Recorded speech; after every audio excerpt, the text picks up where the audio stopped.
আজকে আমি বানাবো কাতলা মাছের মাথা দিয়ে আলু পটল কুমড়োর তরকারি। তো দেখো, মাছগুলোকে কিন্তু আমি ভালো করে ধুয়ে নিয়ে নুন আর হলুদ মাখিয়ে নিয়েছি। এখানে অন্যান্য মাছের পিসগুলোকেও আমি নুন আর হলুদ মাখিয়ে নিয়েছি ভাজবো বলে, ওই মাছগুলোর ঝোল হবে। তবে আগে মাছের মাথাটাই আমি ভেজে নেব।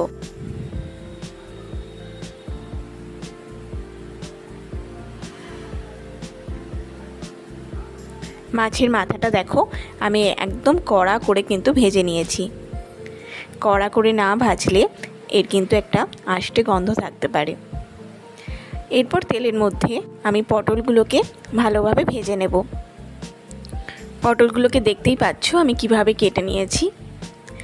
পটলগুলো ভাজা হয়ে গেলে পটলগুলো তুলে নিয়ে ওই তেলের মধ্যেই আলু আর কুমড়োটাকেও আমি ভালোভাবে ভেজে নেব।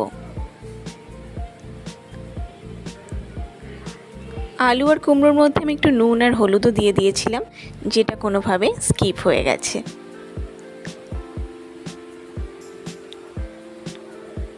এরপর ওই তেলের মধ্যেই 4-5 কোয়া রসুন থেতো করে আমি দিয়ে দেব। রসুনটাকে ভালো করে নাড়াচাড়া করে গন্ধ বেরোনোর পরেই ওই তেলের মধ্যেই আমি দিয়ে দেব ভেজে রাখা মাছের মাথাগুলো। মাছের মাথাগুলো ভালো করে রসুনের সঙ্গে কিন্তু ভাজাভাজি করে নিতে হবে। রসুনটা কিন্তু এখানে অবশ্যই দিতে হবে, তাহলে মাছের মাথার কোনো আষ্টে গন্ধ থাকবে না। এরপর ওই মাছের মাথার মধ্যেই আমি দিয়ে দেব আগে থাকতে ভেজে রাখা আলু পটল কুমড়োগুলো।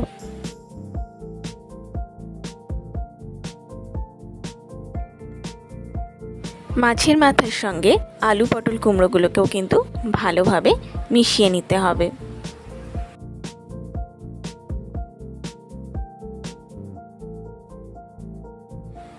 এরপর আমি ওর মধ্যে দিয়ে দেব 1 চামচ লঙ্কার গুঁড়ো, পরিমাণ মতো নুন আর একটা হাফ টমেটো ভালো করে হাতে ম্যাশড করে আমি ওর মধ্যে দিয়ে দেব।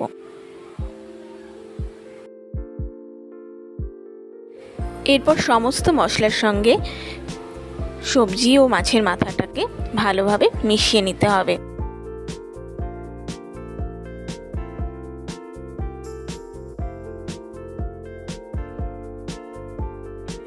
দেখো সমস্ত কিন্তু ভালোভাবে মিশে গেছে সমস্ত কিছু। এরপর আমি পরিমাণ মতো জল দিয়ে দিলাম। জল দিয়ে তরকারিটাকে আমি ভালো করে ফুটতে দেব। ফোটার সময় আমি ওর মধ্যে দিয়ে দিলাম 1 চামচ চিনি। তোমরা চিনি আর নুনটা কিন্তু নিজেদের আন্দাজ মতো বা পরিমাণ মতো দিও। এরপর আমি ঢাকা দিয়ে দিলাম সেদ্ধ হওয়ার জন্য। খানিকক্ষণ পর আমি ঢাকা খুলে দেখে নেব যে সবজিগুলো সেদ্ধ হয়েছে কিনা। এখানে খুন্তি দিয়ে আমি আলুটাকে কেটে দেখে নিচ্ছি যে সেদ্ধ হয়েছে কিনা। সবজি যদি সমস্ত কিছু সেদ্ধ হয়ে গিয়ে থাকে তাহলে খুন্তি দিয়ে মাছের মাথাগুলোকে ভালো করে ভেঙে তরকারিটাকে একদম শুকিয়ে নেবে। তরকারিটার মধ্যে যেন কোনো রকমের জল না থাকে, একদম শুকনো শুকনো গামাখা গামাখা তরকারিটা হবে। দেখো তরকারিটা কিন্তু একদম রেডি।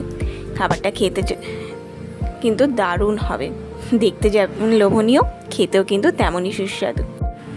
আর হ্যাঁ, আমার এই ভিডিওটা যদি তোমাদের ভালো লেগে থাকে তাহলে আমার চ্যানেলটাকে অবশ্যই সাবস্ক্রাইব করে দিও আর পাশে থাকা বেল আইকনটা প্রেস করতে কিন্তু ভুলো না। তাহলে আমি যখনই কোনো ভিডিও আপলোড করব সঙ্গে সঙ্গে তোমরা নোটিফিকেশান পেয়ে যাবে। আজকের মতো টাটা, দেখা হচ্ছে পরের ব্লগে।